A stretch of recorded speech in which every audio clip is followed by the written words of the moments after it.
Hello and welcome to the Old Man Orange podcast. I'm Spencer Scott Holmes. I'm Ryan Dunigan. Oh, I thought you were going to introduce me. What the fuck? I was switching it up this time. This is Marley Silverbrand from the Cinephiles. Our special guest. What the fuck, Ryan? I'm already in a pissed off mood already. Why don't we have Marley scooting a little bit closer because Ryan talks loud anyways. Oh, okay. So You won't shut It's the a- fuck he leans up anyway. forward Yeah. and talks loud. I don't know. I'm in a pissed off mood already, but Why? Because you didn't go see Jurassic Park? no, just because Columbia College fucked me over. Oh, They They fucked tend to me do in the that. ass. they do that a lot. So I need some laughs by coming on the Old Man Orange podcast. That's So fun. that's a new tagline for you guys. You got fucked in the ass. Listen to Old Man. We'll talk you down. We'll talk you from the ledge. We're like a hotline. We'll help you out. Yeah. Or we'd be very aggressive about just fuck him in the ass back. Yeah, show him who's boss. Yeah. But I won't elaborate why what they did, but that's for another podcast. It involves the dark corner and Dark corner of Columbia. the shame lights. Well, they pretty much said I can't graduate, so because I don't have 2 PE classes, so. Because it just looks good on a fucking statistic. See, Yeah. see, not all Americans are fat fucking slobs, Yeah. you know, so that's all it is. So you're gonna be the poster boy child of like, Yeah. I won't take PE. I don't know. I'm gonna take them in the summer, but then they said I can't graduate until next spring. Oh, that's retarded. So I'm just like, what the fuck? You just fucked my life over. But You know, it's like forced PE in college. I think sounds kind of retarded. yeah, it is. Yeah. I'm sorry. I think it's a great thing all the way up to high school.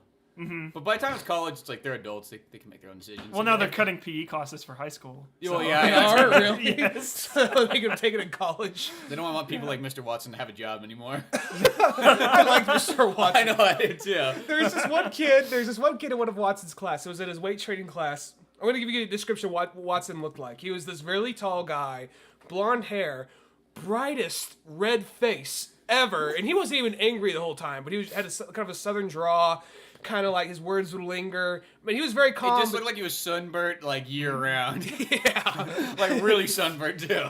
And I feel kind of bad because he's one of those kids. It's like I was never mean to him, but everybody else kind of was, and you just can't help but kind of laugh about it. There's this kid named Andy, and That's referred to as Fat Andy. you guys remember his Fat Andy? First name Fat. It's on his birth certificate. No, well, no, his name was PH Andy. fat. I'm not trying to be mean, but the kid was off. He was just a socially off kid, and I just don't know other way to put it other than that. He was just off, and he was just very sensitive. And there's one time in class where he was like weight training. He was like this really big out of shape kid. He would sit there. He'd be like using one of those like 2 handlebar things you press together with your hands. Just exercise. The grip exercise. The grip exercise things. He sit there the whole class just doing that. So people say, Andy, work out. He's like, I am working out. That's how he talked. He literally talked like that. He talked like PJ from Goof Troop. I wonder if his dad was like Pete, like, Andy! All big and smoking a cigar. No, but anyway, so the guy, like, I sure hope that kid never hears this, because it's just going to fucking ruin his life. But no. Anyway, As soon as he's this probably podcast- a CEO of a company now. He As soon lives as this in, like, podcast, I hope Ukraine. he does. I hope he does, because this guy got such shit back in high school. So I really hope he lived to have a successful life. It's just, so He's it one all of those panned kind out of for kids, something. like, you make fun, you feel bad for him, but you also make fun of him at the same time just because it's just so easy. yeah. Just listen when Spencer uploads the podcast. You just hear a gunshot, and Ryan's just like, "Fuck." He looks at me like, you could live for now. But anyway, so he's sitting there with these stretch exercise things, and that's all he ever do in the whole class. And Watson just kind of like, he's sitting on the bench, he's out of my fucking hair, I don't care. He's one of those teachers, just very bare As long as bones. he's not, like, fucking causing a problem. Yeah, what you did, he just In walk the over him background, like, you just hear one of those balls just pop. He's just on the floor or whatever. just like, I don't know. fuck, just turn the other way, like, more tax dollars. Mr. Watson, yeah, that's how he's talking. So I can't get off! I'm like a turtle! so fucked up. But anyway, so he this kid was sitting there and he got up. I don't know what compelled him. He got up. He was staring at like the fire fire extinguisher, just staring at it. And then he just stared at it. And then he just pushed it down. Now, naturally, I mean, I wouldn't have tried it, but you think that if you just pushed the little handle thing, it wouldn't go because there's usually a little needle in there blocking. Yeah, it. like, Yeah. well, it's like You a gotta grenade. pull the yeah, exactly. Grenades. The anti-grenade. Yeah. So he pushes it. The thing sprays all across the wall, flips over, lands on the ground, and just I think it sprays a little on the ground as well. And the whole class turns, and a friend of ours who's just. He was just a dick to this guy, but he was just like, he's like, Andy, you fat fuck! And the last thing this kid needs to hear. And then he's all like, I didn't mean to! And he runs out the door. Oh man. And then Watson just stood there, just like at his stool with his notepad, just shook his head, goes back to writing. He's just like, which guys do you pass today for PE or whatever? It's like, see, just get him the fuck out of here. Yeah. As long as he shows up and does something, Yeah. it doesn't bother me. Yeah. Physical education, like, instructors are always like, I don't feel like you actually need a degree to teach that, because, like, what's the point? It's just like, as long as you're making an effort, you get an A. Yeah. A for effort. If we lived like in probably like Soviet Union or something like that, it'd be like, no, you run my under 5 minutes, no. I don't know why he talks like Hitler, but no. Soviet Russia. There we go. Yeah. Yeah. I don't know. Mile runs you. That's it. We're gonna take a call back to 6 years ago. Speaking of like virtual physical education, I got one of those Street Fighter like like those Street Fighter Sega Saturn looking controllers that they've had since like PS2. Finally got one of those. I had one of those before my house got robbed. I had the Akuma one. Yeah. Well, I got like it was like the Street Fighter versus Tekken ones because they were like only like $20 when I went to go buy like my Court of Owls book because you need the free shipping. But gotta spend that fucking over $25. Yeah. But no, I finally got one of those controllers. Those things are so badass, though. They make like the biggest difference, especially for the fact that like the one like problem I always thought the Xbox kind of has is their D-pad's kind of weak. Yeah. Yeah. It always Who do you have? Who's on the controller? it has Ryu, Ken, and then it has Nina and what's the main guy's name in Tekken? The guy starts with a K. Kazuya. Yeah, that guy. He's on it. Which Ryu and Ken really take up more of the picture than the other two, though, for some reason. Capcom's like, look, let's be honest, what are they really buying the game for? Like, you have to kind of, like, look hard to find, like, the other characters. Well, Nina's up in the corner, but, like, the other guy, it's just, like, he's kind of, like, hidden below, like, the buttons. One of the main people of the entire game. Yeah, one of the main Tekken Nina, I'll be honest, I know she's one of the main selling points for Tekken, but I've always been like, who gives a shit? Yeah. That's how I always felt about her. Oh, I saw, like an older magazine where they're like, hottest game chick ever, Nina. Well, what about Chun-Li? That's what I said, too. Yeah, It's it's just like, come fuck on. Nina. Whenever video games have kind of like the swimsuit issue or like the hottest countdown thing, it just seems They seem like like they really? haven't done that for a long time. That seemed like a thing like at the turn of the century they used to do a lot. You don't see that really anymore. It seems like if for the swimsuit edition, it would just be like Dead or Alive beach volleyball. Well, I remember like- PlayStation. I used to read PlayStation Magazine when I was back in high school, and now I look back like that really was aimed at high school kids. So that magazine, yeah, really is aimed at like middle school and high school. I think kids. it's still aimed at. Then I'm thinking about that because I they don't would know if always that magazine's around anymore. they would always have like comic Well, it's artists. online, so. Yeah. Once you Yeah. got to like once like around the same time like Sports Illustrated would do their swimsuit issue, they would do like they get like comic book artists to do like a swimsuit issue of Video Game Girls, and that, it just felt almost very kind of like. I was like, I go up to buy it, and I just would feel kind of like shame. It's like, oh, this is why he's buying it. Like, no, they're talking about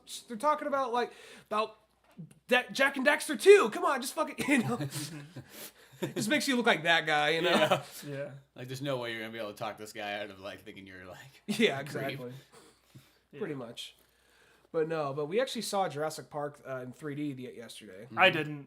No, yeah, Marley didn't. He wasn't Yeah. cool enough to go. Yeah. It I like the film though.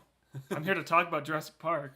It's probably one of my favorite films. Well, Like- distinctly in the 3D part, the coolest thing about that movie is they didn't change anything. It's the exact same movie. No, Okay. trying to add in little CG, like No. eyelashes or anything like that. To the No dinosaurs. Jar Jar. No dinosaurs coming in on jetpacks. Yeah. Nothing T-Rex is just like, Misa's so excited to be in 3D. I don't. You see one of the Galliminuses that runs by as Jar Jar Binks saying, "Hello!" But it's the one.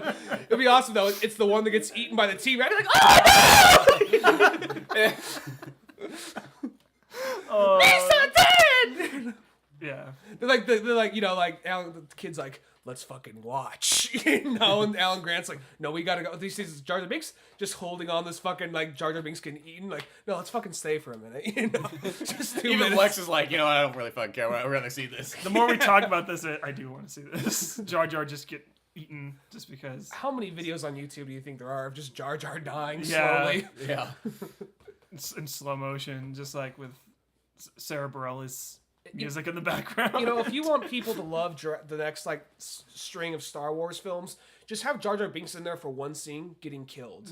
That's all you gotta do. People will just automatically like, well, it was better than the last 3. So Well, at least he doesn't in like episode 2 and 3. He doesn't really have any lines of dialogue. he has lines in 2, but in 3 he has one line, which is "Excuse me," as he's walking by. Yeah.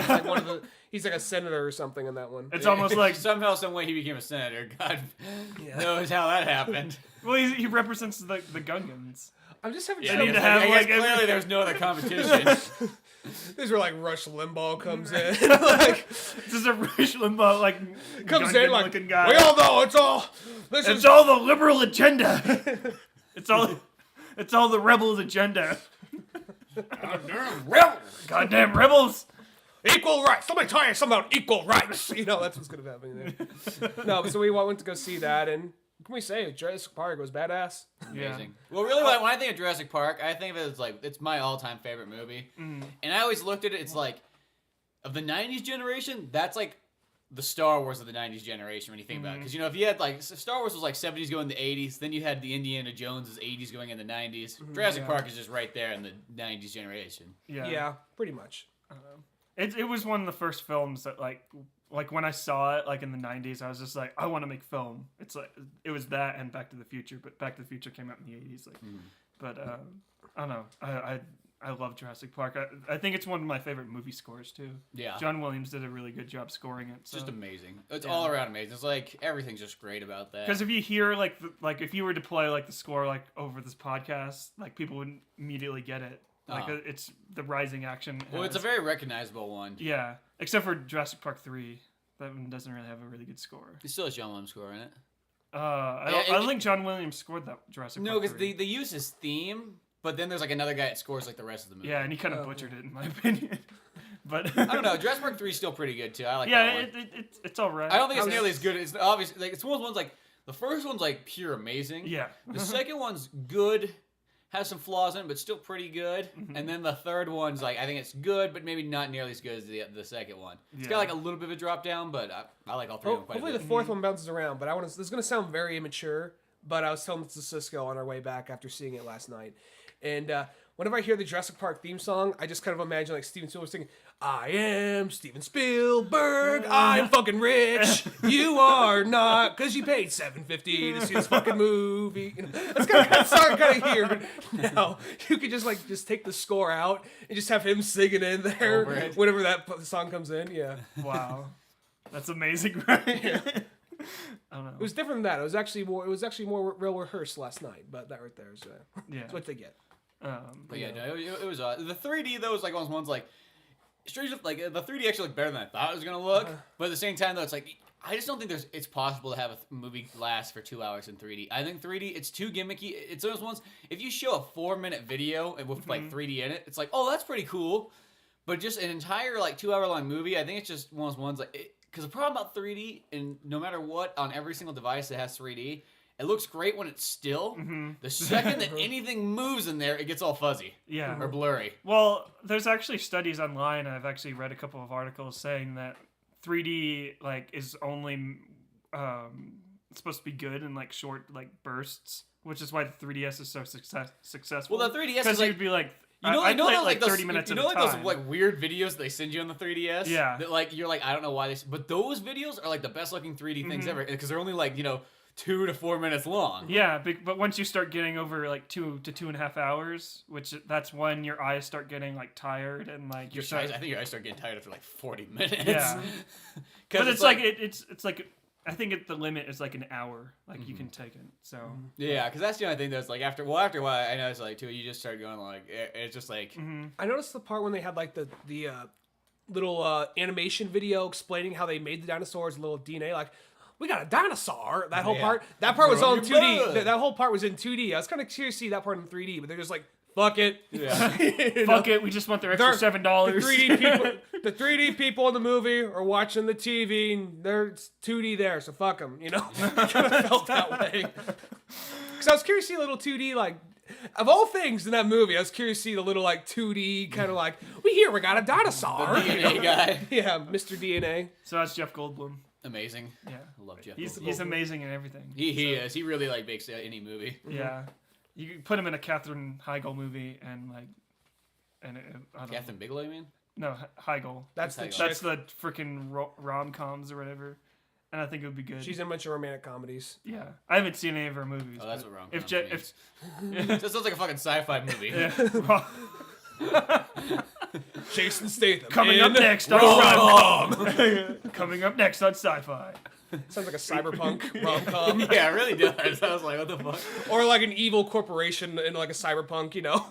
Yeah, rom-com. Rom-com Yeah. goes down tonight. Yeah. But no, Jurassic Park, it's still so much. Just seeing it on the big screen is what makes it really cool. Like, I want to go back and just watch it in like the 2D. Yeah. I really feel the only reason they put it in 3D is because they felt like, Steven Spielberg was like, I want to put this back in theaters, but if I just put it back regular, most people, like, there's those people like, I've seen Jurassic Park before, like, you know, but the 3D, I think the only reason they did it in 3D is just to try to bring, Well, bring in the kids. well, yeah, well, that or just like some adults like, well, I've never seen it in 3D.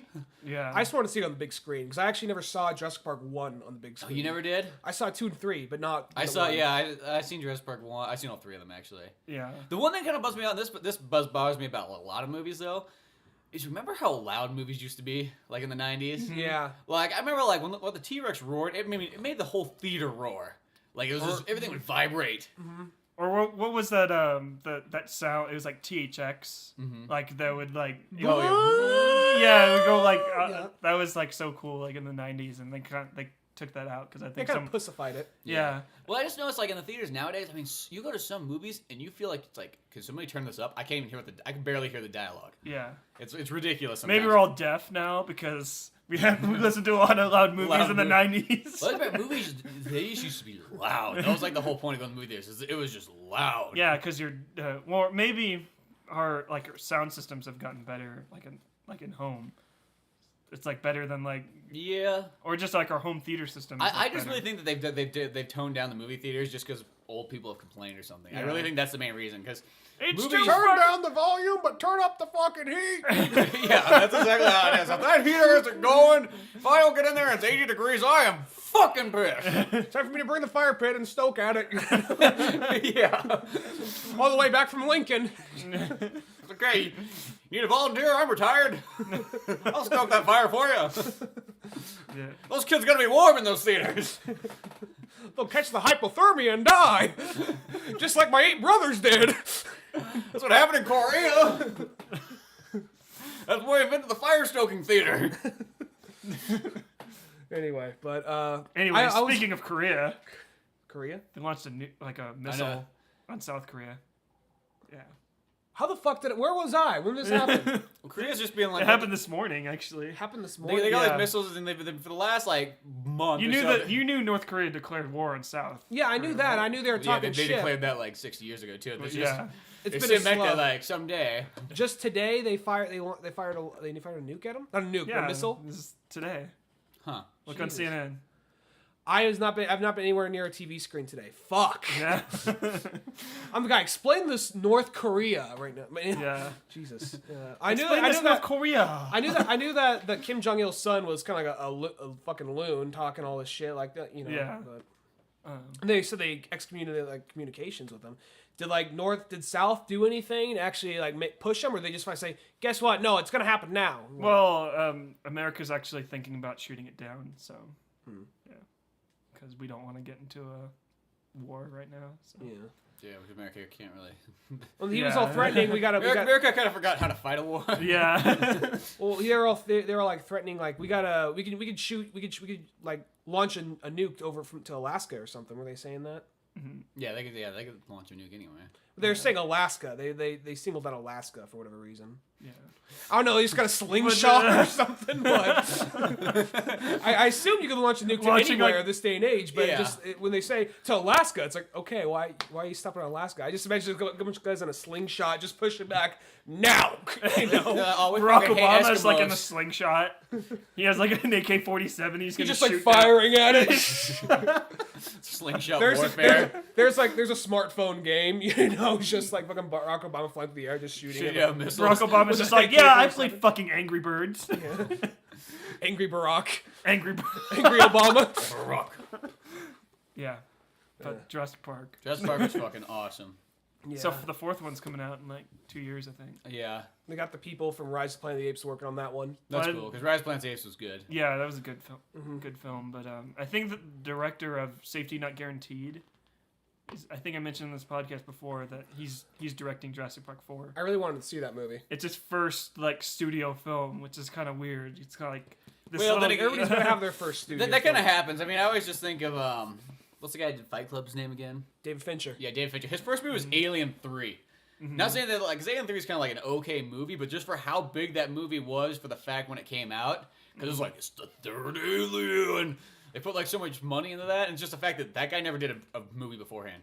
Like he did a bunch of music videos. Yeah, he did some music videos and stuff like that, but like he never did a movie. Yeah. So that's just pretty kind of interesting. And plus, at the same time, weren't they like they're changing it every day on him? The script was always different. That's like the main reason why that like it didn't come out nearly as good is just because they kept changing it all the time. And they blamed him like, dude, you fucked up. It's like, dude, you change the script every fucking day on me. Well, kind of besides the director, he's kind of like the president of the United States. He's not the one making all the mistakes, but he's the one that's gonna take all the blame for it. Pretty much, yeah. And then, so how was the 3D like in Jurassic Park? It looked the same as any other movie. Is it more like... It doesn't have like any of like... It doesn't have... Well, obviously, since it's not made like a 3D movie, it doesn't have any like the... Whoa, it's coming into the camera moments. Is it more like you get to like... your eyes get to gaze around like Jurassic Park or something like that? Like it's like looking into a box or whatever? I don't know. No, it's kind of hard to describe. It just kind of looks like any other 3D movie. It just looks like everything's in a three-dimensional, like... It just looks kind of like... So it looks like a pop-up book? That's how they always look to me. I noticed, for instance, because they had the Star Trek Into Darkness trailer, and that I see what you mean, because they have a part with like spaceships flying at you, and that kind of shit. But Jurassic Park, I mean, since the movie came out in the 90s, wasn't made for it, it doesn't really have that feel. It just looks like, okay, there's just a little bit more dimension to it. It just looks like it has like the depth thing. Which better really than a pop-up book, but not by a whole lot, you know? I kind of think that's a little bit cool.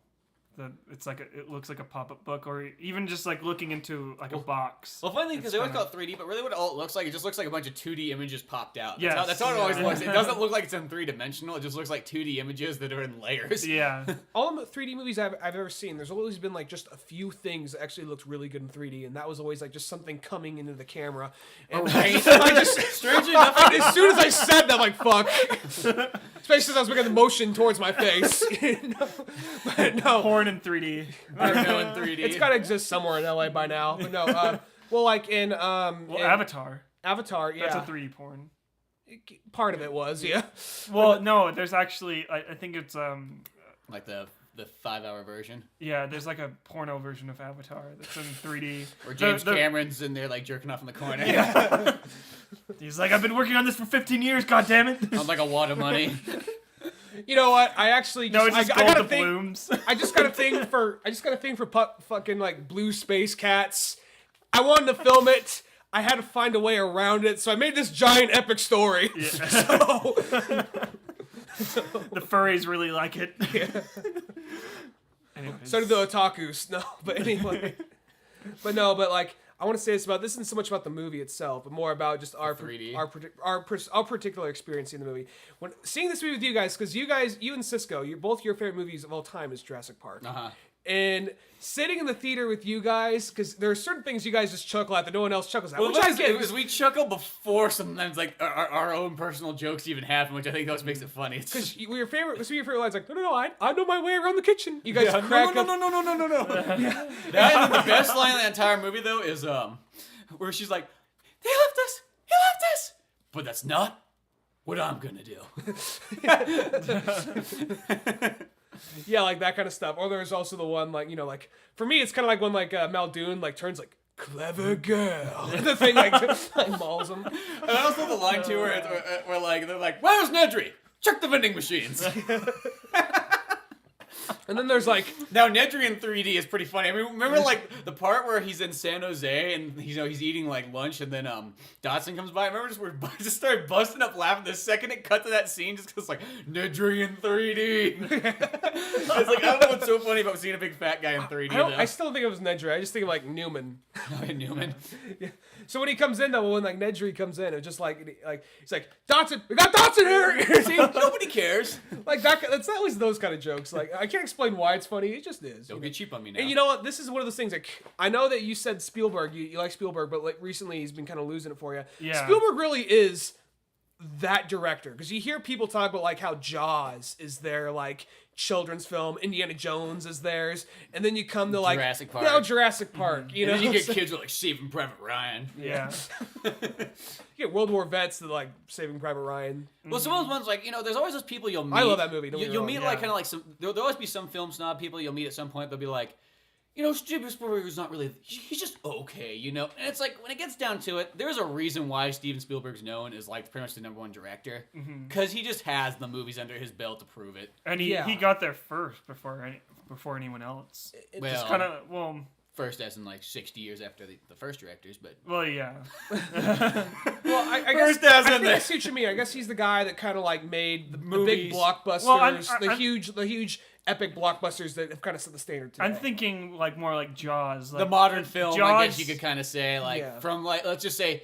He is like the bridge almost between classic film and modern film, you could say. Well, I'm thinking more like Jaws because that, if I'm correct, I think that was his first film. Like That's his second film. was his Duel's the second film. first film. Well, his first like legitimate like film that people actually saw.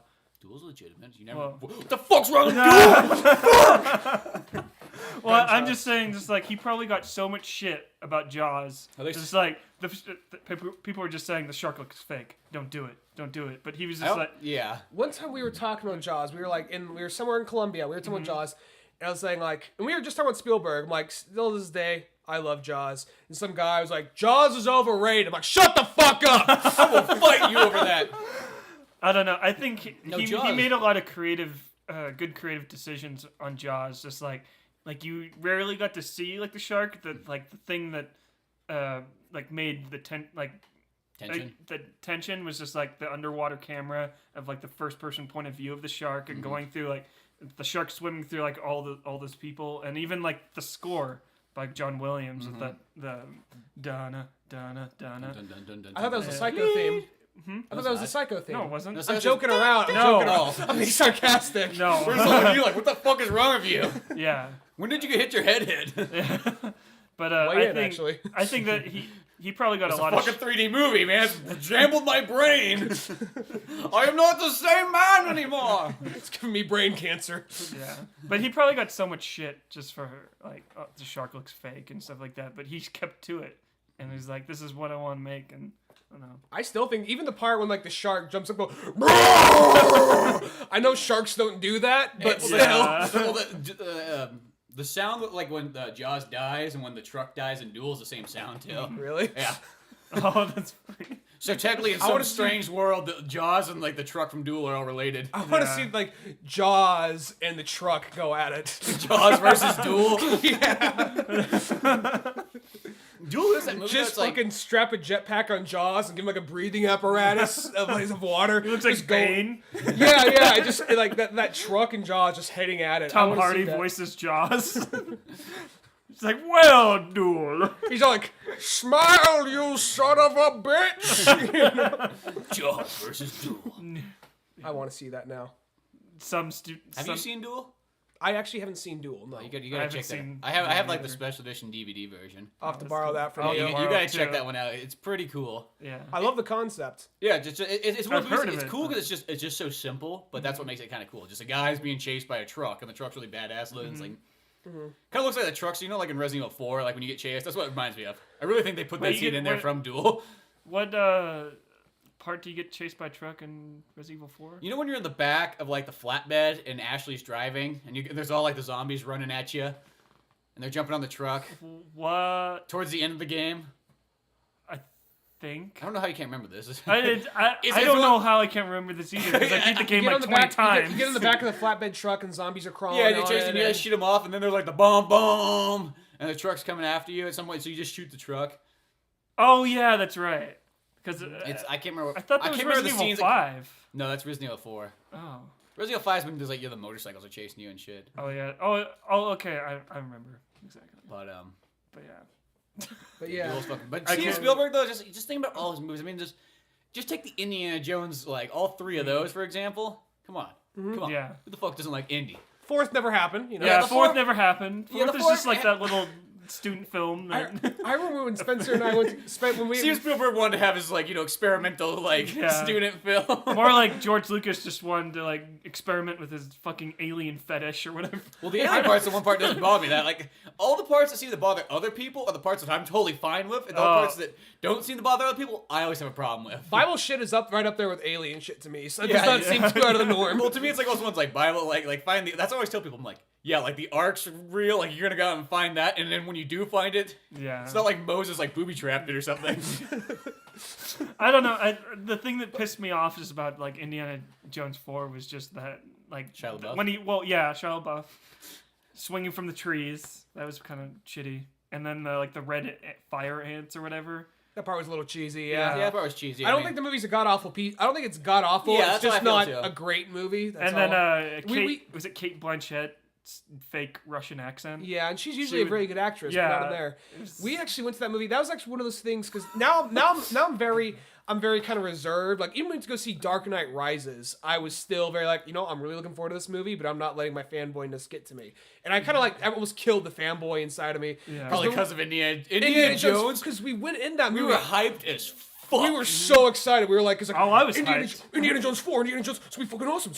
Just like we reached that point where fanboyness just became like primal instincts. We were just like, it's gonna be fucking awesome. We were fucking like dressed up as Indy going in and fucking had the hats on. I wasn't dressed as Indy. You guys I thought you had a hat on. I didn't have a hat. Then like we were waiting in line. It was a long line. Like Blockbuster has Indiana Jones shit. Maybe we should go over there and grab a shirt or buy a hat and go in here. I'll feel off. We gotta do something. I gotta buy it. So by the time we get in there, there's this guy like just the fucking, hey guys, we got like trading cards. Like trading cards. Yeah, that was like the breaking point. I just slammed my hands down that table, and the guy fucking. It was so funny because like me and Dunigan were so loud and like he jumps back in his chair, literally flying back. And he's like, "Holy fuck! I'm gonna get jumped by nerds." Then he's all like, "Oh, those are $2 each." Like, oh fuck that. It's just so funny. Like our voices literally dropped from being loud and excited to like, "Oh yeah, whatever, fuck you." Like, oh fuck that. Just walked by.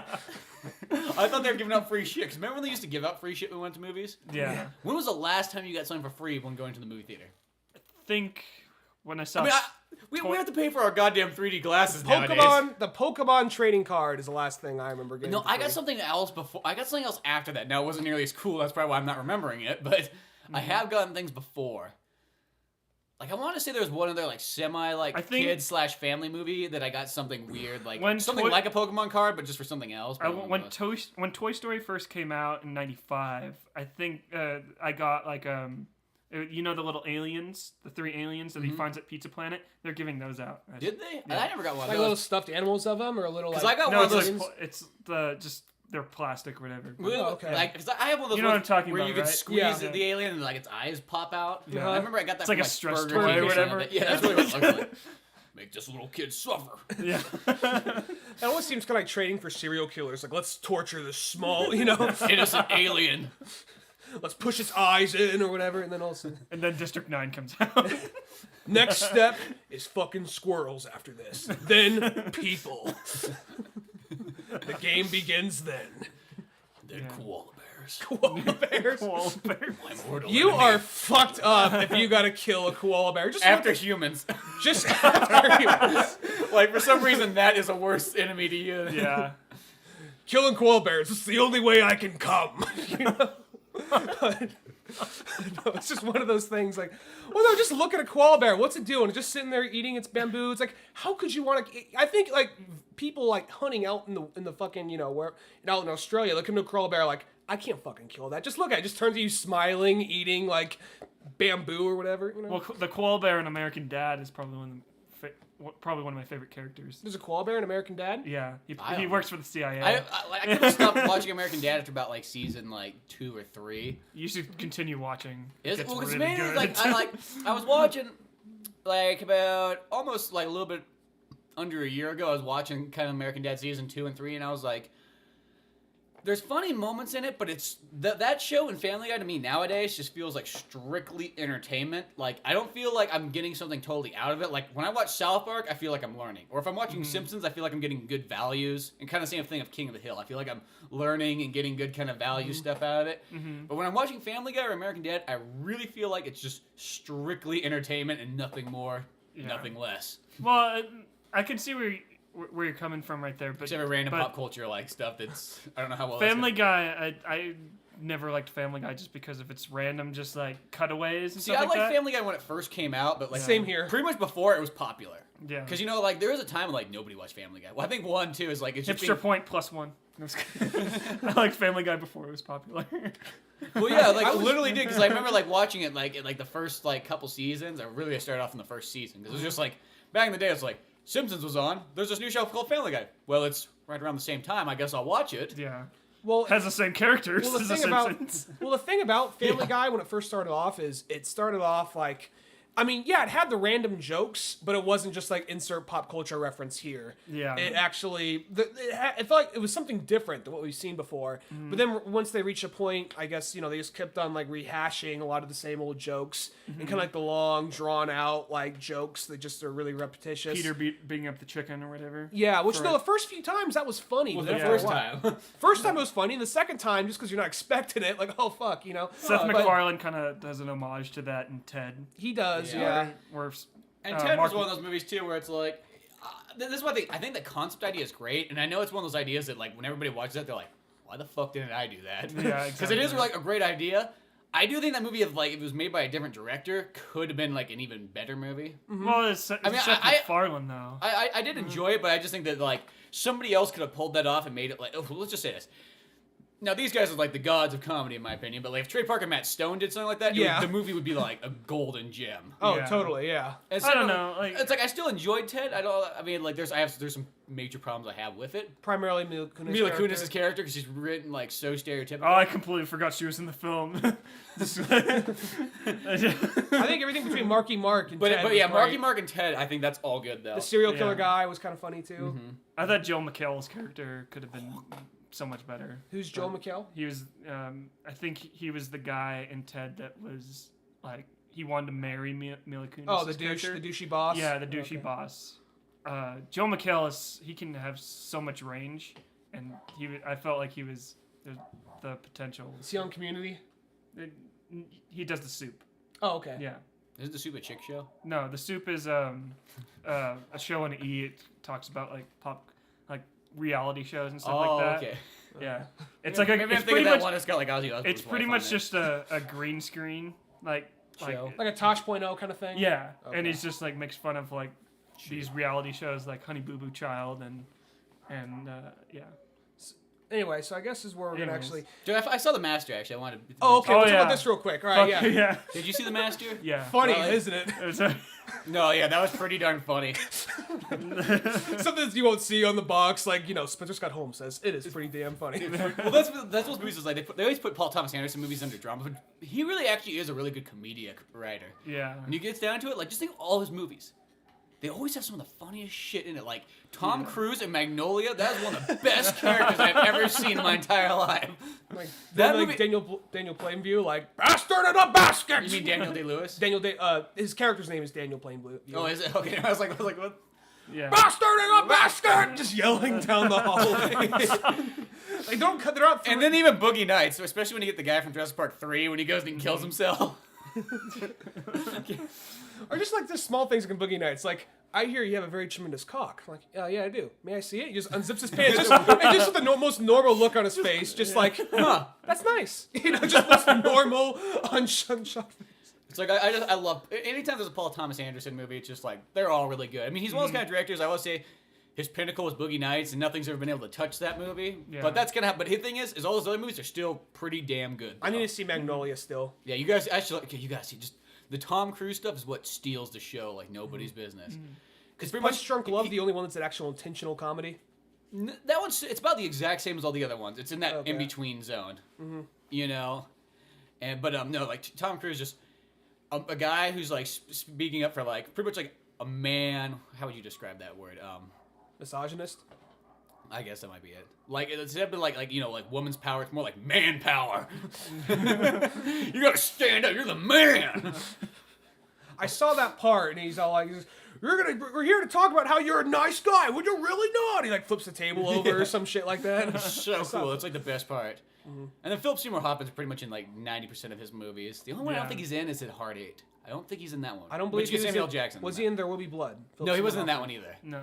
All right, so Because what? Paul Thomas, I think he only has 6 movies, if I remember correctly. Hard 8, Boogie Nights, Magnolia, There Will Be Blood, Punch Drunk Love, and this one, The Master. So 6. That's 6 movies in They're all varied. 22 years. People love his shit though. Yeah, he does. He makes good shit. He never made a movie that's under like a Except 3 for out the of 4. fucking Academy. He just gets shafted every single year. No, There Will Be yeah, Blood there will be blood. That got Best Picture. I don't know if he got Best Director, but he got Best Picture, and Daniel Well, Day-Lewis Boogie won. Nights Real like fucking won shocker. awards like in like the European ones. Yeah.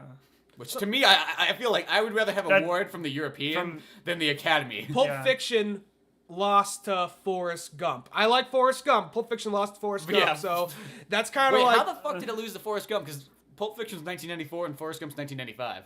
I'm pretty sure thought. they both came out in 90. I want to say they're the same year. Lost to Forrest Gump, I want to say. Maybe. So only back in the day, you get kind of thrown off because the movies like came out on VHS like Yeah. a year plus later. So then like Yeah. it kind of throws you off.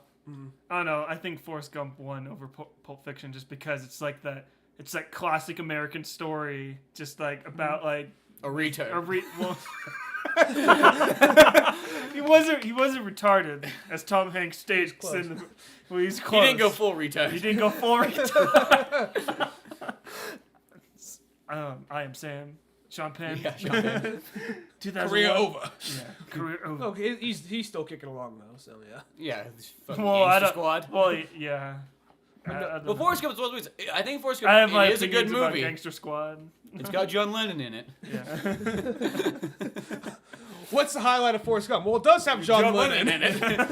But there's no. They also reference Pulp Captain Fiction Kangaroo. really to me. Well, it has Gary Sinise. It comes, it comes right after kind of Jurassic Park in a sense. It comes somewhere in that ballpark between Jurassic Park and Total Recall, the Arnold Schwarzenegger version. Yeah. I think Forrest Gump sold me because Gary Sinise. Gary Sinise. I don't think he even got an Oscar for that role. Probably not. Yeah. No, Forrest Gump is good. Don't get me wrong. It is a good flick. I do like Yeah. that movie. It kind of gets played a little bit But too The much. Master- Though. Well, yeah, that movie's like played. You like a go lot. on TBS, it's just Florida like, Joe's oh. probably better than The Master, but The Master was pretty cool. No, I was Yeah. gonna ask you about The Master. What'd you thought of The Master? No, I liked it pretty good. I don't think it's one of his probably his best ones, but I enjoyed it through. It was something different. I like whenever I can see a movie and it's just as long as it's just something different. I like when I don't it's like I've never seen a movie about that before. You know what I mean? The trailer I was talking about. Could you kind of see what I meant? No, I totally can see the trailer. Like big fuck. That part where he's just jerking off to the ocean. Master! Master! Big fuck! Master! Master! Look at my eyes. Imagine they're black. Master! Like he's like maybe like just like part where he's like fighting the guy in the department Police store. officers. Oh yeah, I know. Or the police officer. Oh, the part where he's taking the photograph of the guy, he's putting the light up to the guy's fucking head. Then there's the part where he's all like, fuck, what was it? He's all like, he's like, come on, stand up to your dad, be a fucking man. He's all shaking.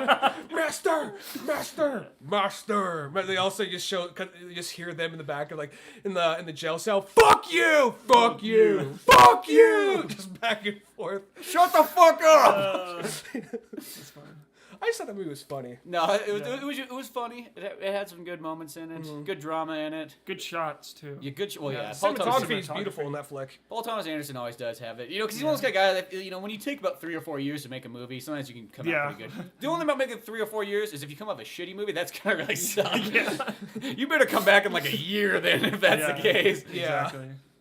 And then, well, we actually But we finally got Batman Court of Owls 2. I don't know what it's really called actually. I think it's called something different. I think it's called. It's not Night of the Owls. That was the last one. That was that in between book. And this, I think, is Batman Fights the Owls Again. I don't know. Yeah, Batman. It's just called Volume 2. That's all I know. Volume 2, yeah. But anyway, we'll educate. We know you didn't read the book, Marley, so we'll see if we can convert. okay. But no podcast All right. is complete without a little bit of But Batman. you said if to get into Batman comics, this is the one to get into. I'm saying I think Court of Owls Volume 1 is I think it's a sort of a good one. I think you should still read a couple other ones first just to get a general like, because this one it's still kind of it is not a bad starting point, but it does kind of drop you into like, why the fuck is there 3 or 4 Robins in here? But at the same point, it primarily just focuses on Batman. If you know who Batman, you know what he is, and you know what he does. Oh, yeah, 4 Robins. Yeah. Which is like confusing. That's just gonna be the first thing. It's like, why the hell is there 4 Robins? For Christ's sakes. Yeah, because as you're reading it, it's just like the new Robin, the second Robin, the third Robin, the fourth. You know. Yeah, it's like you got all of them in there. You got Dick Grayson, Jason Todd, Tim Drake, and Damian. Spencer's right. Maybe this is. I think Hush or Long Halloween. The Long Halloween. I always think that's like the perfect one because that really just educates you all the way through. It gives a lot of classic characters. And then you go straight into the Dark Victory, and it's just like those 2 books. It's just like. From there on out, you can really jump into almost any Batman book after that, I feel. Maybe not War Games, but... Except for War Games, because that was like, you really got to have your Batman knowledge up to par by that point. Yeah. I can just hear, since I've never read like any Batman comics, I can hear like a fan in like the corner of the internet just going, he hasn't read any Batman comics. the retarded Tusken Raider from your podcast. There's a retarded. We created a character on his podcast, the retarded Tusken Raider. Whenever something bad happens, a fan in the corner of the internet goes, "Nerd!" You need to just look it up with the sun. You need certain microphones to pick it up. Just nerd. Remember in Nate Bumgarner's movie in high school? Like, there's like we played the Tusken Raiders. I can't remember who else I played it with. Somebody else was. And we had these long metal poles that we walked around in school in, which probably like frightened teachers. They were scared. Like not back then. They weren't worried about school shootings. Have you looked out? Teachers like, have you looked out the window? It's like Mad Max out there. We saw these boys with poles beating down these other boys. Going, nerd, nerd, nerd, nerd. I don't know why, but movies sometimes bring out like a primalness. You would think movies would make you feel more sophisticated, but sometimes they bring you back to like a primal. They do. The second like you get like a bunch of like teenagers on camera, just their like inner like caveman comes out. Because I remember there was a part where like in one of my movies, it was like because you guys had a bunch of people filming your movie, and I was like, all right, just go tackle him over there. And everybody's like, it's like, fuck! And he just literally runs, just tackles him. And then in the midst of the chaos, all these people tackling him, just, all right, just pretend to beat him up. They're all just like, yeah, yeah. In the midst of all that, one guy runs behind somebody, pretends to hump him in the ass.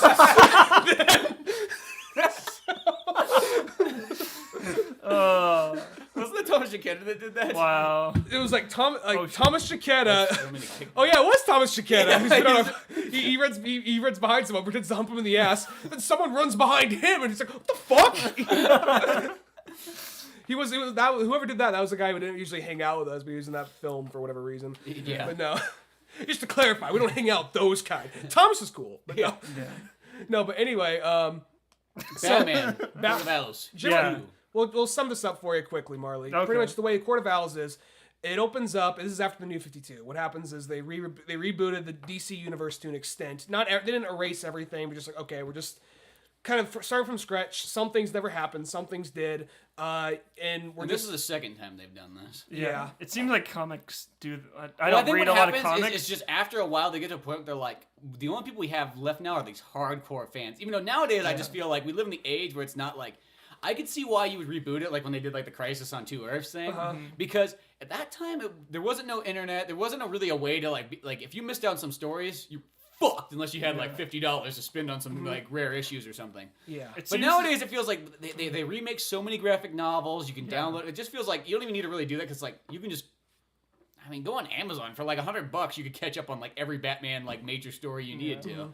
Spider-Man's like on his 3rd or 4th reboot, right? Or I don't know. I haven't really kept up with mainstream Spider-Man. Marvel. I sound like such a hipster. Like, I haven't kept up with mainstream Spider-Man. I haven't kept up with normal Spider-Man. I've kept up with Ultimate Spider-Man up until they killed him. I think with all the Marvel stories, there's still like the exact same stories going. I mean, they have reboot stuff, like the Ultimate stuff. I think the stories are still the same. Like if you go out and buy like the newest issue of X-Men or Spider-Man, it's still fucking the same issues that continue from 1960s. Sometimes they do reboot it. I notice. I don't really know all the details of what they kept or what they didn't keep, but there are times they have rebooted it. Huh. Yeah. I just know that like the X-Men one's still like a continual one, even if they go like do like strange things like that. They probably just New 52'd it. Like here's some important shit. Like as Batman, they generally kept the one thing they changed in Batman that was pretty important is several things they changed. Was Barbara Gordon, when she got shot by the Joker, she did not get put in a wheelchair, so she's still Batgirl. And Tim Drake was never Robin, he was Red Robin. a separate. Oh, he was never Robin? They made it so he was never Robin. He Oh, was always. I just guess I didn't know. I just assumed he was just Red Robin. He came in. He's just like, "Yo, I'm Red Robin." So yeah, and they also worked on Dick Grayson's backstory a little bit, which we can go on forever. But anyway, so what's happening in this? Tim Drake was never. This is blowing my mind. No, Tim Drake was Tim. Tim Drake. Yeah, never Robin. So just weird. Red Robin. I feel like I know a little bit more about Batman, even though I haven't read the comics, just because I played like Arkham City and Arkham Asylum. Arkham City will give you a pretty good. If you play Arkham Asylum and Arkham City, that will give you a pretty good, like almost long Halloween overview. Arkham City, the Robin that's in that's Tim Drake. Okay. That's the third Robin. Second Robin died, but came back to life as Red Hood. Just because I like reading like all the little bios on each character, and I think that's really cool. No, Arkham City's a So yeah, if you play both those games and you like really like read and did all that stuff, you can probably jump into any Batman comic now. Actually, that actually does give a really good overview of everything Batman. So in this one, what's generally happening is there's almost this Illuminati secret agency called the Court of Owls, and they're just kind of like they're in the shadows of Gotham City, and this is volume 1 of Court of Owls. And what ends up happening is this whole time Bruce Wayne always just shrugged them off like they're not really important, they don't exist. And yet recently, I was 10 years old. I went to go look for them. They weren't fucking there, so they obviously don't exist. A 10-year-old boy can't find it. Well, it comes back around to that in this book, which is actually kind of cool because he says it was technically his first case because he was 100% sure his parents were killed by the Court of Owls. Then to find out they weren't the Court of Owls. And the thing, what's kind of interesting about them is like they're like these aristocratic kind of yuppie fucks. It's kind of like that Stanley Kubrick movie. Eyes Wide Shut. Yeah, Eyes Wide Shut. That's really what it reminds me of a lot. Yeah. For some reason, I picture when like Tom Cruise goes to that one mansion, it's like he's going to the Court of Owls. Yeah. They're all wearing owl masks. Yeah, it's like kind of like that. They have a ninja that looks kind of like an owl come out. And they have these assassins called Talons, which are generally these people that they can kill, and they revitalize them, and they're alive for years. And it's kind of funny, because as a Batman fan, he's like, I don't kill. It's not what I do. But here, it's just kind of like, they're already dead, so I can fucking kill them all I want! You know? Alfred, take a picture of me. I'm killing. He looks, because he's killing fuckers left and right in this, but they're already dead, so, and they don't bleed blood. They bleed like black, so it's okay. Well, they're pretty much like walking, kind of like they're zombies. kind of like the zombies, but like the voodoo style kind of zombie in a sense, you could say. They may have a kind of a fake science to it, sort of. Yeah, there's like a science to it, but I mean, like that's almost like how you could kind of like semi-describe it as. That you have to keep them cold. No, cold is what kills. No, them. cold is it doesn't kill them. It just keeps them like stops them from moving. Yeah, which that kind of does it to anybody. So they usually look kind of like, they don't look all corpseified, but they look very pale with like veins and shit. And you find out they're kind of like vampires, really. Yeah, and you find out that Dick Grayson, the original Robin, was meant to be one of these, because they'll often go. His grandfather was part of the Court of Owls. Yeah, and the Haley Circus, the one that like Robin like parents died at, that circus was like the trainee for the Court of Owls. So yeah, there's a lot of shit that's just thrown at you. Like. But you don't even need to know that. They acknowledge it briefly, but they go into the details in Nightwing for that. Yeah. So in this, they kind of go on through it, and it's generally just a continuation. You really got to read volume 1 to know what's going on in this one for the most part. You don't need to read City of Owls because City of Owls is just second one was City of Owls. No, it's Night of Owls. This one I think City of Owls. This is City of Owls. Okay. Now, what's kind of cool is in the beginning of because that one, Night of Owls, that's just like, what's this doing to the whole town? What's everybody in Gotham doing? It kind of gives you like that Night of Owls, the center one we explained before, but it gives you like each character's kind of view into this thing. Like, so you get Nightwing, Batgirl, Damian, Robin, Red Robin, fucking Jason Todd, and so on. Yeah. And then the Black Knight, or whatever that guy's name is. Batwing. Yeah, Batwing. There's a black character. Black Lantern, Black Knight. Wait, a black character that isn't Shaft? I got no problem with that character. I think Batwing's actually kind of a cool character. He's okay. I don't know. Those are like those characters. I just feel like they're just made so they can have a black character. It doesn't feel like. I don't know. It just feels like a black character insert here. I think Jon Stewart works fine. Well, Jon Stewart I think's fine. Yeah. Jon Stewart fucks up a lot.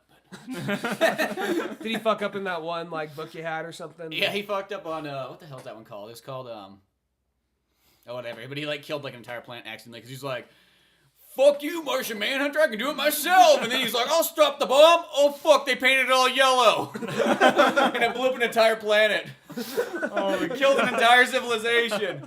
Martian Manhunter was like locked in like a little green thing, like that fucking idiot. It was fucking. They said John. It was like it's pretty much Team John. Team John. Whenever I saw it, And those ones where like it's like everybody was off on different planets, and then Batman, and I can't remember who he was left with, but they're kind of like, yeah, we'll watch Earth for you guys. We're here. Just like, make sure if the phone rings, we'll answer it. Was it like Batman, Adam Strange, or something like that? Yeah, somebody like that. It was just one of those ones, just like the two like fucking like human guys are just kind of like that book kind of makes it up that like we'll be waiting. If you need help, give us a call. That's what Crisis on Two Earths, the cartoon kind of was, because Batman was like, yeah, we gotta go to this other alternate universe and stop this evil Justice League, and Batman's just kind of like, fuck it, I got shit to do here. But at the very end, he gets called in, and he actually saves the day. He's like in the final battle. But yeah, he's like, all right, yeah. I did it. Going home now. Bye. Bang!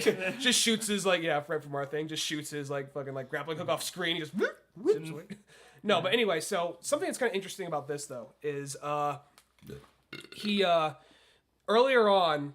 They have a guy come in named Lincoln March, and he's like running for mayor. Mm-hmm. And at first, you're just kind of like, whatever, this guy's going to be a bad guy. You just assume he is. And then as it goes on, though, he actually gets killed. And you're like, oh, shit. And you find out that he was really pushing for Gotham City, and he was actually on Bruce's side. You're like, oh, shit. He actually... And even knowing that the Talons die and come back to life, I didn't put this together. But later, this is actually kind of one of those things. It's going to piss... I want to know what you think about this, Spencer. I think we'll be on the same page, but I'll find out. It comes in, they actually play with the fact that this guy is Batman's brother. Mm-hmm. Which that sort of seems kind of like... When I was reading this, I was like, this better turn to be a hoax. I'm like, Batman doesn't have brothers. Not actually... The fact that he did have a brother, that didn't bother me, because it's one of those things, like, they gave all the logical reasons why. Because they said, like, his family was... Because they have, like, an Alfred's father's backstory, who was apparently killed by an assassin of the Court of Owls. And that, like, Martha Wayne and Thomas Wayne, they weren't backing down from some project... And it's like some orphanage thing. And like, the Court of Owls like, we're so evil, we don't want an orphanage, so we are old, rich, and evil, so we hate children so much. Classic rich people. But anyway, so what ends up happening is there's a car crash that was more or less started by a Talon. And we find out that... the baby died, but they say they bring in the idea that what if the baby didn't die? Pretty much, yeah. Like Bruce Wayne is supposed to have a brother, but then like this baby was born prematurely and lived for like one day and died. Uh-huh. And then out of that, the baby didn't die. They actually took the baby it was raised in this orphanage, and he even said he was raised in an orphanage and all that, and that he liked his family. And then he comes back around and says that he was trained by a Talon this whole time, and that dying was his like first step into becoming the Talon, and that he's like the most badass Talon of all of them.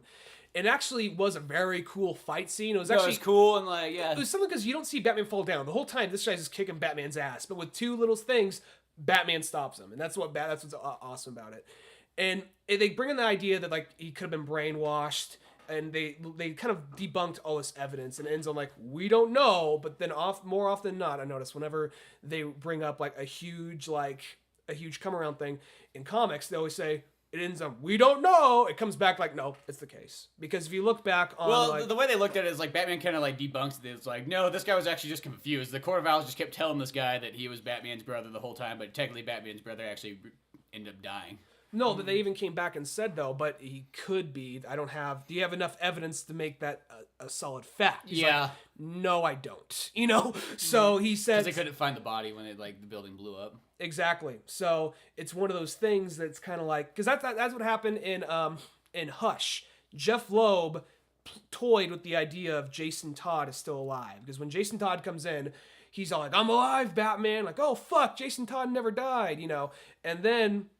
Or he came back to life or whatever. The Lazarus Pit. Yeah, he went to the Lazarus Pit, and he fights Jason Todd for a while, and then it stops. He's like, oh, no, it was Clayface pretending to be Jason Todd. And they're like, wait, Jason Todd... They're like, Jason Todd's, a coffin is empty, though, so where is he? Mm-hmm. So they acknowledge that. They toy with that, and they answer that in Under the Red Hood. Mm-hmm. And same thing, kind of like they acknowledge, like, was Thomas Elliot really Hush in Hush? But then they come back around and, like, in Hush Returns...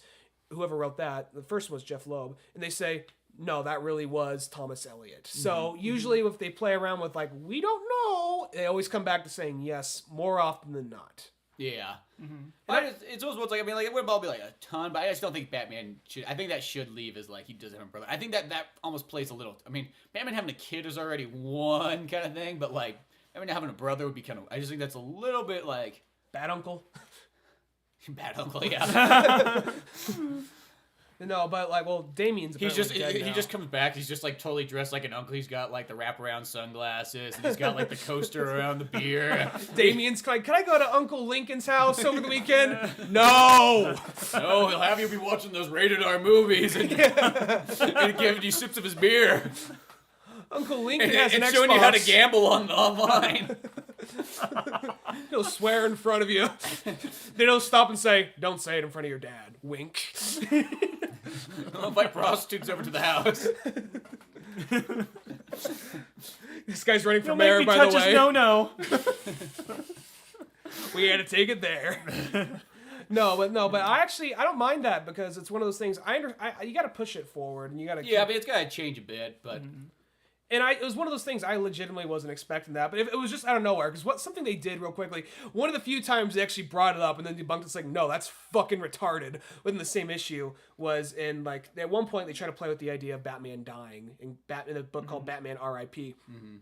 And there was this villain that kind of came out of nowhere. I'm not sure if he was just recently made or if he's a villain that was like a minor character. Then they just suddenly brought him back out of nowhere. Yeah. But But his name was Dr. William Hurt. And not William Hurt. I was like, wait a minute. Hurt's the actor. No, just Dr. Hurt. I don't remember his full name. I think Theodore Hurt. William Hurt. William Hurt's the newest Batman villain. I don't know what they brought him up. Lost in Space. He lost some money on that movie, so here he is. No. He owes some money to the government. Don't worry, Lost in Space. He'll have that new house covered, you know? Yeah. People will be talking about Lost in Space for generations. But as you're We're saying, talking about it. What? We're talking about it right now, so clearly we are. Well, because I mentioned William Hurt, so. yeah. But anyway. As you're saying, Dr. Hurt. Dr. Hurt, he comes in this fight. He's just some, like, evil mad scientist kind of guy. Like, I will ruin Batman's life. And, he tries to bring him down. He even stops and says this for a second. He's all like, he changed it twice. Grant Morrison's a genius. Every once in a while he'll do something. He changed it twice within this graphic novel. He's all like, Alfred Pennyworth is your father. He's all like, no, first off, that's fucking stupid. That never happened. He's like, okay, good. They debunked that right away. Then he stops and says like, I am your father. And then Bruce Wayne just like, you're not my fucking father. You're just a guy who just got here. You think you'd string these things together. I don't even need to look into it. You're not my fucking father. Shut the fuck up. So every once in a while they debunk it right off the bat. But this one, I think this is one that they're actually gonna a 50-50 kind of thing. Yeah, well, and actually Batman Bruce Wayne Returns, because what happens is when Batman apparently died, he didn't really die, he just got sent back in time. That's what happens when you get shot with a laser beam, so you just get shot back in time. But no, anyway, so and they actually went back, and he was the guy that lived with them for a while, and he learned to be Thomas Wayne, and he thought he was Thomas Wayne for a while, so he's just one of those fucking kind of characters. Yeah. But yeah, just to clarify that. Then Joker buries him alive, so It's all good. yeah. But she might be alive. Hopefully he's dead, because I hate that character. Anyway. Yeah. So, Okay, what'd you think about that last issue, though, in that book? with With Harper like, Lowe, the kind of the gay emo kid and his her, whatever that thing was. It was I a think sister. I heard It about was a this sister. somewhere on Reddit. There's a sister. What happens It was is like a god off. This is like one of the things. It was like this issue was like horrible. Whenever there's issues like this that have nothing to do with anything, and it's like the only thing I assume why people like to write these issues is because it's like somebody else's perspective, and then Batman seems to appear in it. Like it doesn't come from Batman's perspective. It comes from like it was just always once like it was like. Okay, one, this feels like this should, if this was written, it feels like totally like 2005 or something. Mm-hmm. It was like, yeah, it was a total gay emo kid and like his like no, it was a sister. Gay emo sister. It was about the sister, because what happened is the sister. Well, the sister was the main character, but like the emo kid was kind of like, I'm always getting beat up, but it's okay. Yeah, he was a gay guy. Well, what happened when they is fuck me, they say it's not gay. You're gay. fag. Fucking fag. Taking it in the ass like a fag. We're not gay though. Totally not gay. Leads it in like, you smell nice. But no, well that whole issue, well that character came in briefly. I'm not sure if that character's been around. That character came in very briefly in Court of Owls 1 because she kind of saves Batman. And Batman's like, oh fuck, she sees her and he just like walks out the room like whatever. He's like, I helped you, right? You know. And I think that this is a character Scott Snyder created. I think he's trying to make just kind of a new kind of like sort of sidekick type character, not like a Robin, but kind of like I guess like a Holly Robinson or a what's the doctor, Dr. Anderson or not Anderson, Dr. Anderson. Not Dr. Anderson, no, Melissa Tompkins. Is it Melissa Tompkins or No, you're thinking of some Dr. Tompkins, whatever. Yeah. Andrea I'm Tompkins. drawing a blank, but yeah. Yeah. I know you're talking about. Well, there's always a couple like or Lucius Fox. I think he's trying to create a character like that. Yeah, like And a teenage chick from the slums who's she's a genius welder and she knows like she's a electrician and all that. And their dad's an alcoholic and like this her brother's always getting beaten up by all the kids in town because she's gay. So and then that sounds kind of interesting a little bit. I don't know why. Just because I feel like you could do something with those characters. I just thought to me, when I read this shit, it's like I wanted to read a Batman book. I didn't want to read some bullshit other. I think that's kind of how that's what it's like. Where the fuck is Batman? I just don't feel like a story like that. I mean, I don't know where else you really put those kind of issues, but I just don't feel like that belongs in the Court of Owls book. Yeah. I think what happened was I know it's supposed to be one of those bonus issues, but he wants to create one of those. I think he wanted to have a new character like that, and he said like, well, I'll just give her a backstory real quick because clearly this took place before Court of Owls, and because it kind of goes back, and because by the time in Court of Owls 1, it treats it like Batman already met her, already knew who she was. And this, she kind of helps Batman sort of because she figures out his... I like that they kind of go into like some of his stuff because she figures out how some of the ways Batman's unable to be found. Well, that stuff is cool because he has like the bat boxes in there that like disable cameras when he comes by. Yeah, he has like a receiver on himself, so whenever he goes by a camera, it fuzzes out for a second, and she pieces this together and she amplifies it, and he's like, "You're fucking with my shit." She's like, "I helped you out." He's like, "Okay." Don't do it again. Sounds like a video game line. There's moments in it that it's cool, but overall, I guess it's just the characters themselves. I just think are like they just feel like those very like stereotypical like emo characters. Like both of them feel very emo. Well, if you looked at the artwork, I think the artwork in this particular I think it's a different artist too. It is a different artist. It actually looked like they were trying to be kind of like Brian Lee O'Malley sort of the artwork. No, it did have that kind of feel too. I did notice that. Not totally, but kind of like a cross between standard comic book artwork and then Brian Lee O'Malley. Because he had a little bit larger eyes and everything. Brian Lee O'Malley's the guy that did Scott Pilgrim. Scott Pilgrim. Okay. I know that. But it was one of those.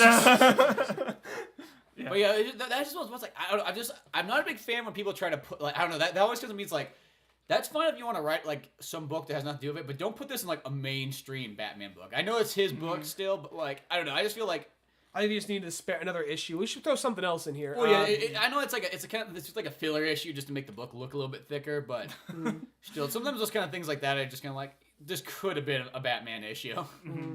I get it. It's just more one of those things like we just saw Batman like kick a Talon into a turbine engine of a plane and then crash down like hundreds and hundreds of feet and survive. And it's just like somebody beat me up at school today and called me I was gay or whatever. You know, so it was just something kind of like let's just take a step back. You know? Yeah, well, this is what it just feels like. It feels or like put a that very at the old-fashioned beginning. thing. Like it seems like now. It seems like now in any I don't form feel of that way about it. I don't feel that way about it. I mean like the characters just seems kind of out of date with the way the characters. Oh yeah, it just feels like one of those ones like I don't know, it just feels like it's like. You know, we gotta stand up for gay. It just has that, like, it feels like it's forcing in, like, you know, stand up for gay rights. Yeah, that's exactly what I was thinking. It just seems like it feels like too shoehorned in there. It seems like every like form of media or just like has to have like that like gay character in it because like gay people are being like outcasted now. Yeah, it's like X-Men's got a gay character. Yeah, well, I think as long as they don't do it like horribly stereotyped, which this character seemed. I'll be honest, he seemed a little stereotyped, kind of. He just kind of seemed like he wasn't like flamboyant, like oh my god. No, he wasn't flamboyant. He's most got people like if you didn't say he was gay, you would never know he's gay. Really. Yeah. You'd look at him and go, he looks kind of gay. Some of the things he'd say seemed kind of. And he was kind of because he was like he was do her hair. Like, yeah, that part. The girl was more manlier than he was. There was like she wore like flannels and tore up jeans and shit like that. And her character seemed very kind of stereotypical too. It just seemed like I'm rebel. Yeah. It didn't feel very like a character. Just felt like let's put like The gay character, I'll actually say this, felt more original than the girl did. The girl felt very stereotypical. It just felt like she's gonna be kind of like hipster punk. Tomboy. Yeah, tomboyish, you know. She's supposed to go to this Bruce Wayne party that somehow, some way, some old lady like traded her or something. I can't remember how that happened. For like She like wanted some old lady was supposed to give her $300, but she gave her like an invitation to like Bruce Wayne's party instead. This is worth $300, I think. Yeah, it was, you know, the chapter didn't really sell for me. Like, okay, that's the end right there. But I think he's just trying to introduce this character. Yeah. And I don't think I think she'll probably just pop in. Like, Yeah, I hopefully hope that this character just kind of fades out and we never see it again. Maybe they make this character like something happens, she becomes a villain or becomes a new sidekick or something like that. Yeah, well, that's kind of what I always fear is like these characters might like jam their way into becoming something like Holly Robinson became Catwoman for a little while. Yeah. So who knows? Yeah, who knows with that. But anyway. Fucking fuck. Fucking fuck. Can't think of anything to say. Fucking fuck. Actually, I have one more thing to say. Oh. You know, like Devil May Cry 2, people have just been giving that game shit like nobody's business. Like, it seems like a recent thing because I remember when that game came out, nobody really said like a whole lot of like this game is fucking like the god awful like sin of the earth. Is that the new one? No, Devil May Cry 2 is the second one. Oh yeah, that's right. The new one is. No, Devil May Cry 2 is the second one. Yeah. We thought we kind of fucked up on 5, so we're just gonna call this one 2. This sounds like a Fast and the Furious mistake. But or Fast Four like, Furious. I just noticed like ever since like that Devil May Cry collection came out, they're all like the reviews are like, well, they say it's 3 great games, but we're really just the first and the third one. The second one sucks, and I keep seeing it over and over in video games like.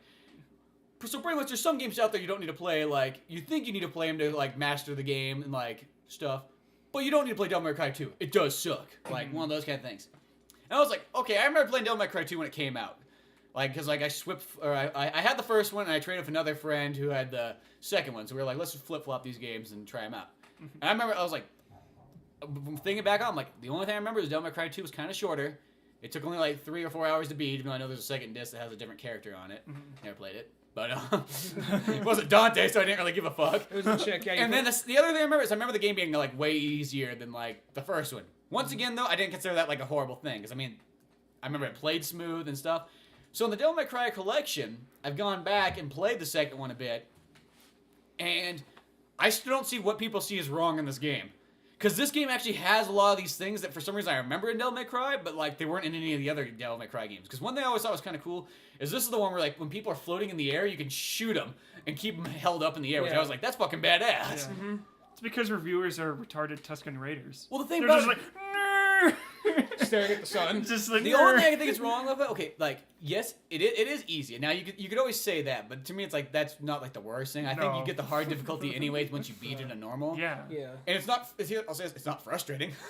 No, it's one of those games. Here's to me. It just seemed kind of like Devil May Cry 1. Maybe it was just because it was the first one I played, but that one felt different. It felt like it just felt new to me. Well, Devil May Cry 1, that was like a game that invented like a new style of gameplay, really.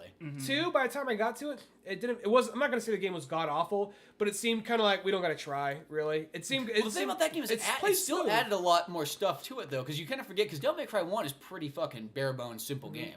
I mean, you have the sword, and you can jump. And you can shoot, but that's really about it, though. There's no dodging. There's none of this other extra stuff in it yet.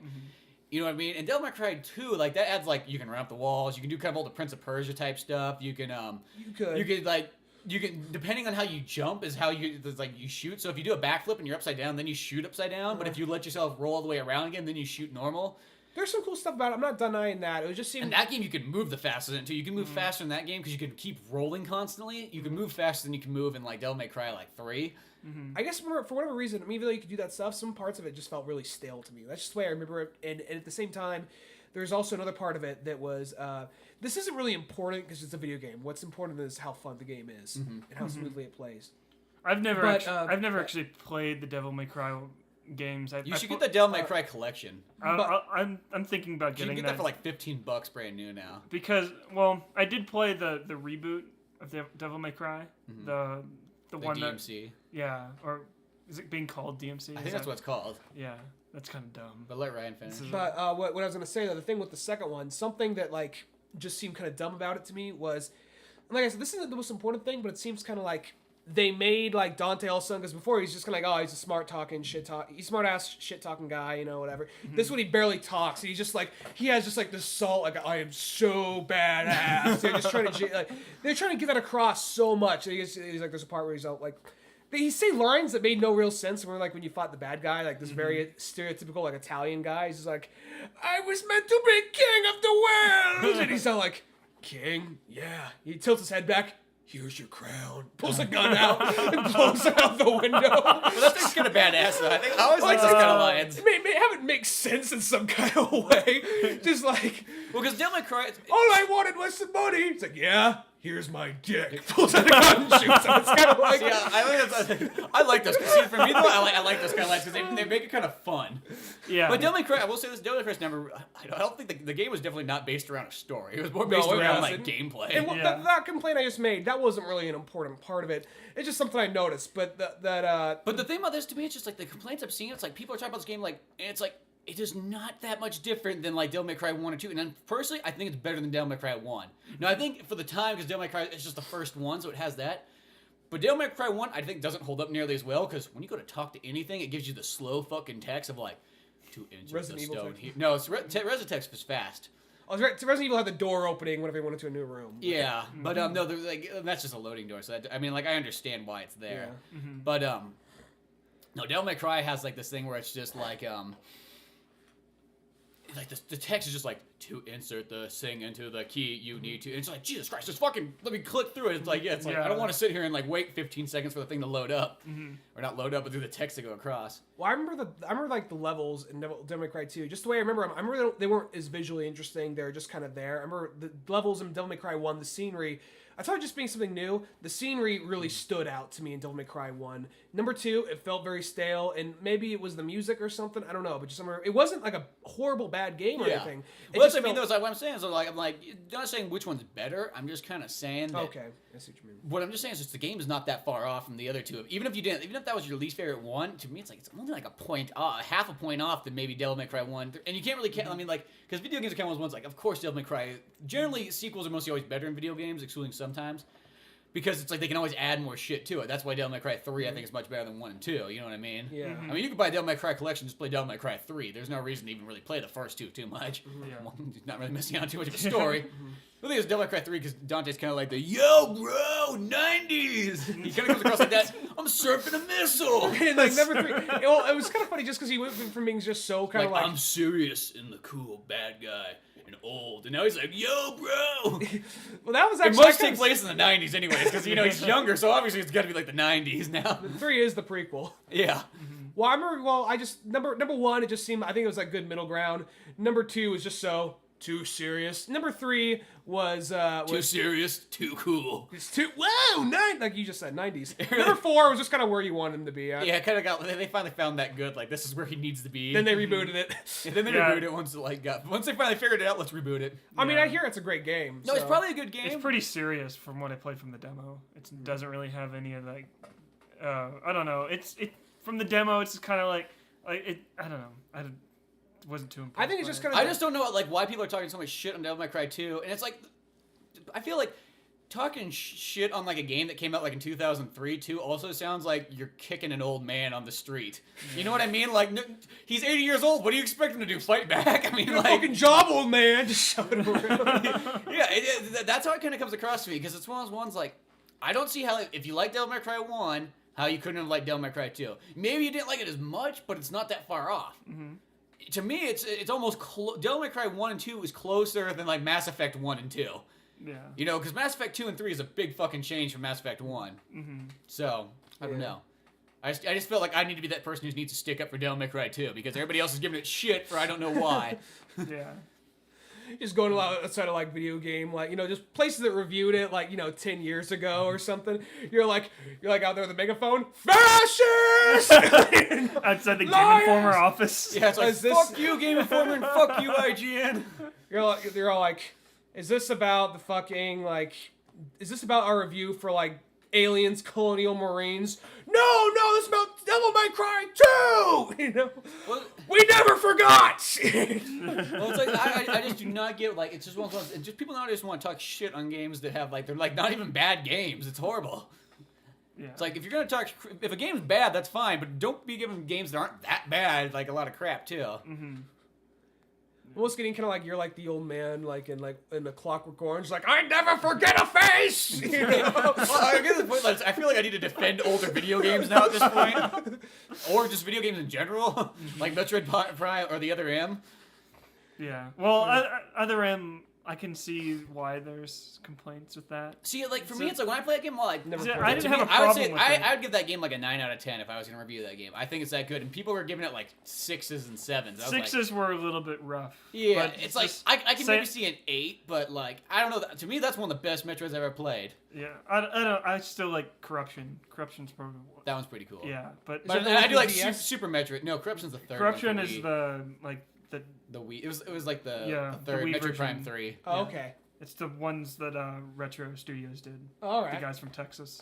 But And the voice acting in Metroid Prime 3 is they're trying to sound like intelligent Space. like space people. That's the Intelligent technical space term. Space people. We are but they intelligent just sound space people. they just sound like people from Texas. Look at our computers. I don't We're know. from Space Texas. Yeah. But Other M was just like Samus was just too monotone. I didn't like that. But I like the to me, gameplay. yeah, it's like I like the gameplay. The story didn't really bother me. And Yeah. like I understand, like the things a lot of times people complain about. It's like I just feel like they don't get video games. Yeah. I mean, yeah, you can always do things better. Don't get me wrong. There's always a better way to do something, but you know, whatever. I think the one scene that really bothered me the most It's how it's is just how when- like, the guy's telling her that she can use the stuff. no, Because that stuff doesn't really bother me. Because the thing about well, a Metroid that game, doesn't bother me. you have to unlock that. The whole point of Metroid thing is you find your shit Mhm. along the way, and they're figuring like, well, she's already got her shit. How many times can she lose her shit? Yeah. So let's just have her like she's like this guy is just putting her in charge. So that it's like whatever. It Yeah. never affected the gameplay really. And I think the scene that bothered me the most is when she sees Ridley for the first time, or really it's the second time she's seen well, Ridley. that game that is, game. is when she breaks down and starts crying. Well, I would too if I fucking had it. It's like, Well, why does he keep coming back? But she's already like How many times do I have to kill this guy? 'Cause I understand that Ridley had Killed their parents killed or her something? parents. Because I think that's But that why game's would a you- sequel to Super Metroid. I think that's what it's supposed to be. It's like it's supposed to be this. It comes the storyline wise. I think it's like right after Super Metroid. So that's after Ridley kills her parents, right? Uh-huh. So it seems like she was just like, "Fuck you, Ridley," and she's just like, Is Ridley just rips kind of out- like a giant, like, just, is he just like, He's like Liquid Snake. yes. Is he- Sorry, not her brother. well, no, That's a perfect well, description, no, actually. brother. Speaking of brothers, this actually reminds me of Batman. Question this: is he kind of like, I killed your family? Flies I don't away, think or Ridley is talks. he? No, he doesn't. I was talk. gonna ask. As he said, I don't remember if he that talks. would be I do not awesome if remember he talked. I am Ridley. That would make Other M like 10 times better if like Ridley talked. Just like, It's like, Ridley. It just does that whenever he enters on the screen. It's like, I don't know. we just created the most annoying character possible. Yeah. Speaking of the Metal Turn Gear it- Solid reference, though, remind me of like in Batman Court of Owls 2, though. Didn't that part remind you of like kind of like the Liquid Snake battle, though? Because whenever It did. I think that whenever you had that brother, it's like brother, I was the superior one. Like it had that same feel. Like Well, he did have the whole thing like, it was meant for me! He's all punching him and kicking him down. Then Batman's, then he flies him up. He's like, whatever, you're going into a turbine, and clicks him, goodbye. Yeah. But then he just jumps down. I love that part though when he's falling. He's all like, this would be, it was kind of like almost a shout out to Dark Knight Returns. He's like, this would be a good way to go. So peaceful. Yet he's just like, but I have work to do. And he throws out the cord and just like swings right into a building and crap. But then he's still alive. And just like how he's like, I kind of like that. It was interesting. As a Batman fan, I say this. He was getting his ass kicked the whole time, but just through 2 little moves, he was able to beat him. Yeah, and that's that to me that's Batman. That's Batman. Because he was almost like he was problem solving it as he's getting it like his ass beat. Like how can I defeat this guy? Yeah. I know he's stronger than me, so that's not gonna like it's gonna take a precise strike. Even though he's not even thinking, it's just that guy monologuing the whole time. Like, you took everything from me! Here's a building, bam! See what happens when you talk, you don't think. Yeah. Oh, kick the tripod again. You Yeah. fuck. Yeah. Jeez. That was a tripod that said that. Yeah. You. But whole point of this is that Devil May Cry 2 is not a bad game. Yeah. It may not be the best Devil May Cry, and it probably could be the worst Devil May Cry, but that doesn't mean it's a bad game. Whole point of the game is it's still just about as good as 1 and 3. Yeah. That's you on the back of the box. I know. I should. Devil May Spencer Cry Scott 2. Holmes, ladies and gentlemen. He defends Devil May Cry 2. That sounds like fapping. You should No, stop doing that.